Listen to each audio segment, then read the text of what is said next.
कौन सी कमाई मनुष्य को स्वर्ग ले जाती है और कौन सी कमाई मनुष्य को नर्क ले जाती है, इसी पर आधारित ये वीडियो है दोस्तों। एक बार श्री शिव जी पार्वती जी हिमालय पर्वत पर बैठे थे, तो श्री पार्वती श्री शिव जी से कहती हैं कि हमारे मन में प्रश्न आ रहा है कि कौन सी कमाई मनुष्य को स्वर्ग ले जाती है, कौन सी कमाई मनुष्य को नर्क ले जाती है। दोस्तों श्री शिव जी ने कहा कि मैं आपको इसका उत्तर एक कथा के माध्यम से दूंगा, आप इस कथा को बहुत ध्यान से सुनिएगा, आपको आपके प्रश्न का उत्तर मिल जाएगा। इसे में श्री शिव जी कहते हैं कि एक बालक होता है, बहुत ही उदार प्रकृति का बालक होता है, और वो उसकी दादी जो होती हैं उसको बहुत ही अच्छी अच्छी कहानियाँ सुनाती हैं, स्वर्गलोक की, पाताल लोक की, गंधर्व लोक की, इस तरह से बहुत अच्छी अच्छी कहानियाँ सुनाया करती हैं। एक बार हमेशा की तरह दादी स्वर्गलोक की कथा सुना रही थी, तो ऐसे में दादी ने स्वर्ग की इतनी तारीफ़ कर दी, इतनी सजीव कथा सुनाई कि बालक जो है बिल्कुल स्वर्ग का मुरीद हो गया। अब बालक स्वर्ग जाना चाहता था, वो देखना चाहता था स्वर्ग कैसा होता है।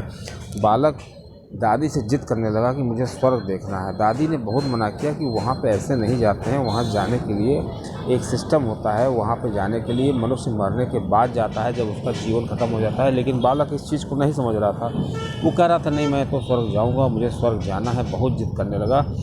लेकिन जब वो जिद करते करते रोते रोते सो गया, तो स्वप्न में उसको दिखाई दिया कि एक बहुत ही तेजवान बाबा आए हुए हैं और उससे कह रहे हैं कि बेटा स्वर्ग में ऐसे नहीं जाते हैं, और स्वर्ग में तुम जाना चाहते हो। उसने कहा हाँ मैं जाना चाहता हूँ। तो उसने कहा कि देखो जैसे तुम सर्कस जाते हो तो वहाँ पे जाने के लिए तुमको टिकट लेना पड़ता है, पिक्चर देखने जाते हो तो वहाँ जाने के लिए तुमको टिकट लेना पड़ता है, उसी तरह स्वर्ग जाने में भी तुमको टिकट लेना पड़ता है, टिकट। तो उसने कहा ठीक है, मैं अपनी दादी से पैसे मांग के आपको दूंगा, आप मुझे स्वर्ग जाने का टिकट दे दीजिए। तो वो बाबा जो तेजवान बाबा होते हैं उससे कहते हैं बेटा वहाँ पे जाने के लिए इस दादी के पैसों की ज़रूरत नहीं है, वहाँ जाने के लिए पाप पुण्य के सिक्के चाहिए। आप जितने पाप करते हैं उतने सिक्के यहाँ से चले जाएंगे। एक डिबिया होती है यहाँ पे स्वर्ग में, हर आदमी की एक डिबिया रखी होती है। अगर आदमी पाप करता है तो उसके सिक्के चले जाते हैं, अगर आदमी पुण्य करता है तो उसके सिक्के बढ़ते चले जाते हैं। जिसके सिक्के बहुत ज़्यादा हो जाते हैं तो उसको भगवान जो है स्वर्ग में बुला लेते हैं। इस प्रकार मनुष्य जो है स्वर्ग में आ जाता है। अब बालक जब सुबह सो के उठा तो देखता है उसकी तकिया के पास वास्तव में एक डिबिया रखी हुई है। बस वो सुबह अपने घर से निकलता है थोड़ी दूर घूमने जाने के लिए, तो उसकी दादी उसको 1 रुपया देती है स्कूल जाने के लिए। जब जाता है तो रास्ते में उसको एक भिखारी मिलता है, उससे पैसे मांगता है कि मुझे पैसे दे दो। लेकिन वो बालक जो है उसको पैसे देना नहीं चाहता है, लेकिन उधर से उसके गुरुजी आ रहे होते हैं। तो उसके गुरुजी हमेशा दानी बालकों की, जो बालक अच्छे काम करते हैं उनकी बहुत तारीफ़ करते हैं। चूँकि वो बालक जो था वो अपनी तारीफ़ चाहता था गुरुजी से, इसलिए उसने उस एक सिक्के को उस भिखारी को दे दिया। जब उसके गुरुजी ने देखा, जो उसको अध्यापक थे, पढ़ाते थे, कि ये 1 रुपये का सिक्का भिखारी को दान दे रहा है, ऐसे में जब वो स्कूल पहुंचता है तो उसके जो गुरुजी होते हैं, उसके अध्यापक होते हैं, उसकी बहुत तारीफ़ करते हैं। वो कहते हैं तुम हमेशा इसी तरह दान किया करो, तुम बहुत अच्छे लड़के हो। अब वो बालक सोचता है कि मैंने जो 1 रुपया दान किया है वो पुण्य की डिबिया में आ गया होगा, लेकिन वो घर पे आके देखता है तो वहाँ कुछ नहीं था और वो बहुत दुखी होता है। ऐसे में वो फिर सो जाता है। तो फिर वो बाबा, तेजवान बाबा उसके स्वप्न में आते हैं। वो तेजवान बाबा उससे कहते हैं कि देखो पुण्य जो करते हैं और वो इसलिए नहीं करते हैं कि वो कोई व्यवसाय नहीं है कि हमने उधर पुण्य किया हमको उधर फल मिल जाए, इसलिए पुण्य कर करके भूल जाना चाहिए। और तुम चाहते हो कि वो डिबिया भरे, तो तुम चूँकि वो डिबिया इसलिए नहीं भरी कि तुमने जो है वो अपने गुरुजी को खुश करने के लिए दान किया था। इस प्रकार वो बालक जो है दूसरे दिन जब जाता है तो उसकी जो दादी होती हैं, उसकी अम्मा होती हैं, उसको 2 सिक्के देती हैं और वो सिक्के लेकर के जाता है, संतरे खरीद लेता है। और संतरे खरीद करके जा रहा होता है तो पता चलता है उसके दोस्त की तबीयत ख़राब है। जब वो अपने दोस्त को देखने के लिए घर पे जाता है तो वहाँ पे इत्तेफाक से हकीम बैठे होते हैं और दोस्त का इलाज कर रहे होते हैं। हकीम ने दवाई दी और जाते समय उस मरीज उसके दोस्त जो बीमार था उसकी मम्मी से कहा कि इसको संतरे का जूस पिलाओ, अगर संतरे का जूस पिएगा तो जल्दी ठीक हो जाएगा। क्योंकि उस बालक के पास पहले से संतरे थे, तो उस बीमार बालक की माँ ने हकीम से कहा मैं इतनी गरीब हूँ, मैं संतरे कहाँ से लाऊंगी। अब उस बालक को दया आ गई जिसके पास 2 संतरे थे, उसने तुरंत अपने 2 संतरे दे दिए और घर आ गया। वो घर में आके देखता है कि उसकी डिबिया में 2 सिक्के आ गया, वो बहुत प्रसन्न होता है। अब जब वो प्रोत्साहित हो गया, जब उसके डिबिया में सिक्के आए, तब वो धीरे धीरे बहुत पुण्य का काम करने लगा। लेकिन एक बार क्या होता है, उसकी बहन खेल रही होती है, उसकी बहन उसको जिद करती है कोई किसी खास खिलौने के लिए, लेकिन वो खिलौना देना नहीं चाहता है। इस प्रकार वो चिढ़ करके आता है और अपनी बहन को मारने लगता है, उसको बहुत मारता है। जब उसको मारता है, बेमतलब मारता है, तो उसके जो घर पे आके देखता है तो उसकी डिबिया से सिक्के कुछ कम हो जाते हैं। फिर उसको समझ में आ जाता है कि हम अगर पाप करेंगे तो हमारे सिक्के कम हो जाएंगे। इस प्रकार वो बालक जो होता है आदी हो जाता है अच्छे काम करने का। जो धीरे धीरे अच्छी आदतें जब मनुष्य की पड़ जाती हैं तो उसकी हमेशा एक आदतें पड़ जाती है कि जो अच्छा ही करेगा, जो बुरे काम करता है वो हमेशा बुरे ही काम करेगा। लेकिन वो बालक जो था हमेशा अच्छे कार्य करता था, और उसकी जब धीरे धीरे आदत पड़ गई तो वो स्वर्ग देखना चाहता था, और जब वो अच्छे कार्य करके आता था उस डिबिया में सिक्के बढ़ जाते थे। जब सिक्के बढ़ जाते थे तो प्रोत्साहित होता था। इस तरह जब उसका बहुत मन करने लगा कि मेरी डिबिया भर जाए और मैं जल्दी से स्वर्ग जाऊँ, इस तरह जब बहुत समय गुजर गया तो उसकी डिबिया में बहुत सारे पैसे आ गए।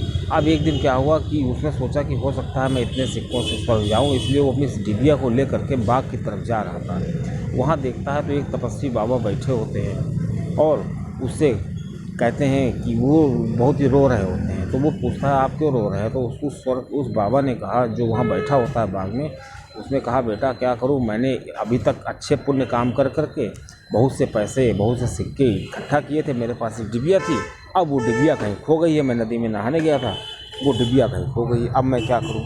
तो वो लड़का कहता है कि बाबा जी आप उदास मत होइए, मेरे पास भी एक डिबिया है, मैंने भी बहुत पुण्य काम करके उन डिबिया को इकट्ठा किया है, उसमें बहुत से सिक्के हो गए हैं, और आप ये मेरी डिबिया ले लीजिए। तो वो बाबा कहता है कि अरे बेटा, तुमने इतनी मेहनत से ये सिक्के इकट्ठा किए होंगे, तुम ही जानते होगे, क्योंकि ये सिक्के एक दिन में नहीं आ सकते हैं। एक एक सिक्का करने के लिए पूरा पूरा दिन खराब करना पड़ता है, और तुम्हारे पास तो इतने सिक्के हैं कि तुम आराम से स्वर्ग जा सकते हो। तो ऐसे में बालक कहता है नहीं बाबा, मेरी तो उम्र बहुत छोटी है, मैं तो फिर से पुण्य करूंगा, और मेरी तो आदत पड़ गई है पुण्य करने की, मैं तो हमेशा पुण्य करूंगा, इससे ज़्यादा सिक्के इकट्ठा कर लूँगा, और आप वृद्ध हो गए हैं, आपको ये सिक्के कहाँ से मिलेंगे? तब वो बालक जो है जब जिद करने लगता है तो बाबा जो होता है उसकी सर पर हाथ रखता है और उसकी आंखें बंद कर देता है। उसके बाल उठा करके जब आंखें बंद करता है तो उस बालक को दृश्य दिखता है स्वर्ग का, और उस बालक को लगता है कि मैं स्वर्ग में आ गया हूँ। उसको वास्तव में इस चीज़ की अनुभूति होती है, और वो स्वर्ग इतना सुंदर था कि जो उसकी दादी स्वर्ग बताती थी, उस स्वर्ग तो उस स्वर्ग के आगे जो उस समय बाबा के द्वारा हाथ रखे जाने पर देख रहा था उससे काफ़ी कम था। इसलिए जो उसकी दादी का स्वर्ग का वर्णन था उससे कहीं हज़ारों गुना वो स्वर्ग अच्छा था। इस प्रकार उस बालक ने स्वर्ग के दर्शन कर लिए। अब जब बालक आँख खोलता है तो उसको इतनी अच्छी अनुभूति होती है, क्योंकि वो सोच नहीं सकता था कि स्वर्ग इतना अच्छा होगा। अब चूँकि उसने स्वर्ग के दर्शन कर लिए थे तो उसका तो स्वर्ग जाना निश्चय हो गया था। अब जब वो आँख खोलता है तो उसके सामने वो बाबा नहीं होते हैं, वो बाबा गायब हो जाते हैं, और वो तेजस्वी बाबा आ जाते हैं जो उसके स्वप्न में आते हैं।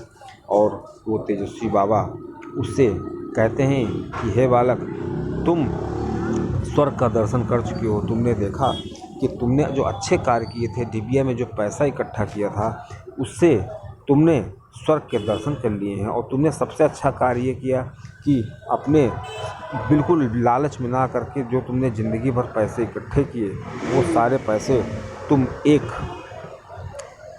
व्यक्ति को देने के लिए तैयार थे निस्वार्थ भाव से, क्योंकि तुम चाहते थे कि वो स्वर्ग का दर्शन कर ले। ये तो बहुत बड़ा पुण्य होता है। इसी से प्रसन्न होकर मैंने भेष बदल करके तुमको स्वर्ग के दर्शन करा दिए। स्वर्ग का दर्शन करना इतना आसान नहीं होता है। अब बालक समझ गया था कि हम जितने पुण्य करेंगे वो उतने ही हमको सिक्के प्राप्त होंगे, और मनुष्य को स्वर्ग के दर्शन होंगे और स्वर्ग का भागी हो जाएगा। ऐसे में श्री शिव जी श्री पार्वती जी से कहते हैं कि हे प्रिय, आपने देखा कि इस कथा के माध्यम से आपके प्रश्न का उत्तर आपको मिल गया होगा कि स्वर्ग का रास्ता क्या है और नरक का रास्ता क्या है। स्वर्ग का रास्ता सिर्फ पुण्य के कार्य करने से होता है। मनुष्य जितने पुण्य करता जाता है उसको स्वर्ग की सीढ़ियाँ जैसे होती हैं वो स्वर्ग की सीढ़ियाँ चढ़ता जाता है, और जैसे जैसे उसके पुण्य बढ़ते जाते हैं वो पुण्य करने का आदी हो जाता है। फिर तो उसको पाप करने से भी डर लगने लगता है। इस प्रकार श्री शिव जी कहते हैं कि व्यक्ति को अच्छी आदतें तो डालनी पड़ती है, नहीं तो बुरी आदतें तो अपने आप लग जाती हैं। इसलिए मनुष्य को चाहिए कि अच्छी आदतें डाले और हमेशा स्वर्ग में जाने के लिए अपने रूटीन में पुण्य करता रहे, जिससे पुण्य से क्या होगा कि उसकी जो पाप पुण्य की डिबिया है सिक्कों से भर जाएगी और एक दिन वो स्वर्ग में चला जाएगा।